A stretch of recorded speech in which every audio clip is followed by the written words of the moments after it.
Red Volvo's back in town. Battery is draining, so it's going to perform a parasitic draw test. If you don't know how to do that, maybe, who knows, maybe I'll include that in this video. But this video is how to fix your multimeter with your multimeter. And the reason I know mine needs to be fixed is I'm doing a parasitic draw test and I'm getting absolutely zeros, all zeros, and I know it's got a draw. And it shouldn't be all zeros anyway. It should be drawing at least something. You know, all cars do. It's got a little blinky LED light in there that'll draw something, right? So I know the multimeter's bad. So I'll show you guys. Oh my goodness. Well, I gotta let my dog out first. So I'm gonna show you how to fix your multimeter using your multimeter. So I got this old Snap-on guy. It's pretty ancient. Bought it when I was 18. And it's done me good for many years. I don't know how this happened, but it just stopped working on me today. And I'll show you guys what I did here. Anyway, so for my parasitic draw test, I'm trying to use this amperage jack. And you can see it's fused for 10 amps max. The milliamp is fused for half an amp or 500 milliamps, however you want to look at it. And then, you know, you got your ground and your voltage. Also for resistance testing, ohms and whatnot, you go there for this one anyway. A lot of models are different, but this is your really basic old school Snap-on guy. But I'll show you. You know what? This is going to be really hard to do with one hand. Let me... Solution.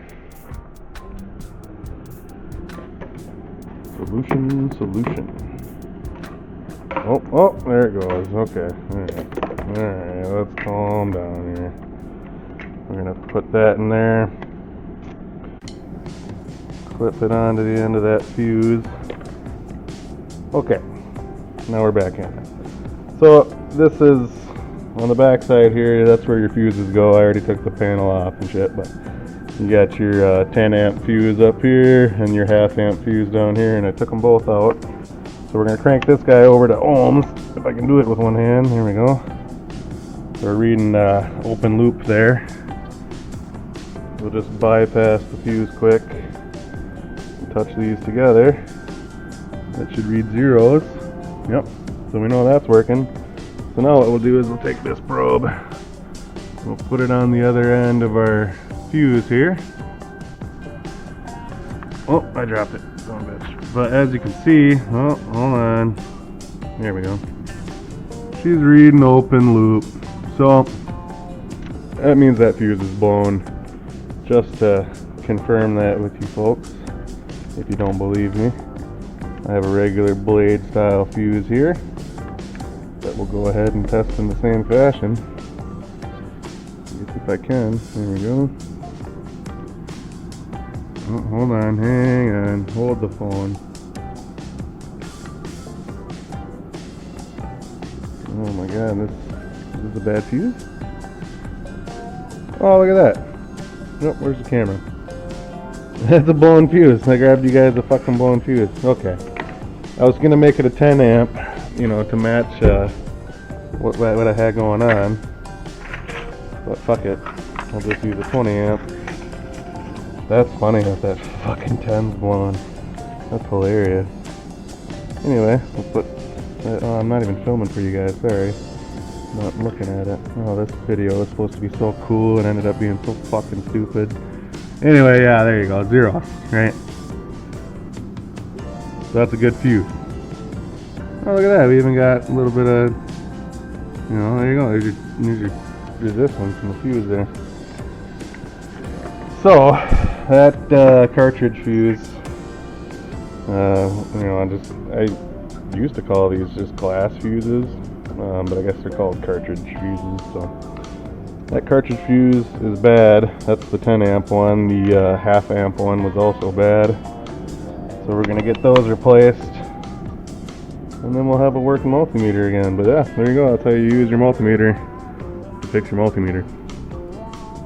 And I think because that went so horribly with my demonstration with this bad 10 amp blade fuse, I will go ahead and show you guys how to perform a parasitic draw test. Well, we got a new fuse. Let's see what we got going on here.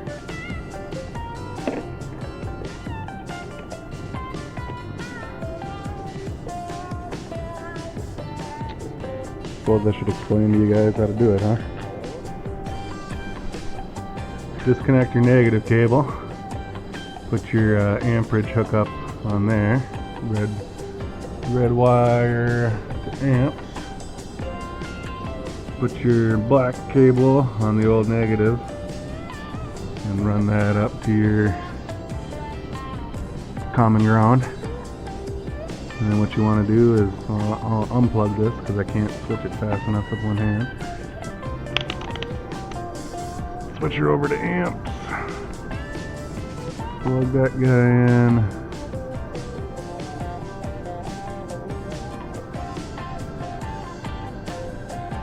I don't think that's the full draw, or I think that's because it's got to go into sleep yet.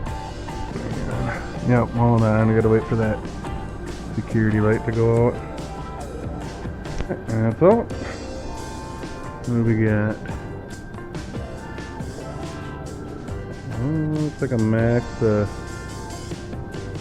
14, 15 milliamps. Kind of slowing down maybe.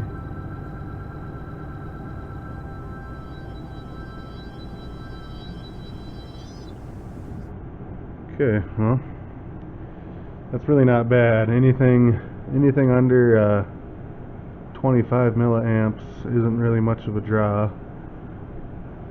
But let's start with fuse number 6. That's for the central locking on these, and that's usually always the draw.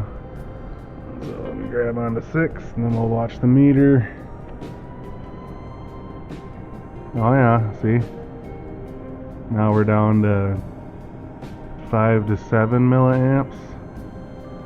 Went from 13 to 5 to 7, so about half. And that's your 20 amp central locking fuse. But like I said, that's not much of a draw. That wouldn't, that would take a while to kill the battery. Put that back in and confirm. Yeah, so it goes back up to 13. Yep. 16. Okay. Well, again, that's not that bad. Like I said, anything under 25. So I'm not sure draw is the problem. Well, that little bit of a pulsating draw right there, that could be a problem over time. I mean, if you let it sit for a month. And that brings me back around to, do my customers lie to me or not when he says he drives it every other day? You know, and I replaced that battery probably 3 months ago, and this has all been during COVID, so, and I know the guy just sits at home, so, I don't know. Maybe that little drain over time, you can't start it? Who the fuck knows? So there you go, that's how you do a parasitic draw test with a multimeter that's working. Take care, thanks for watching.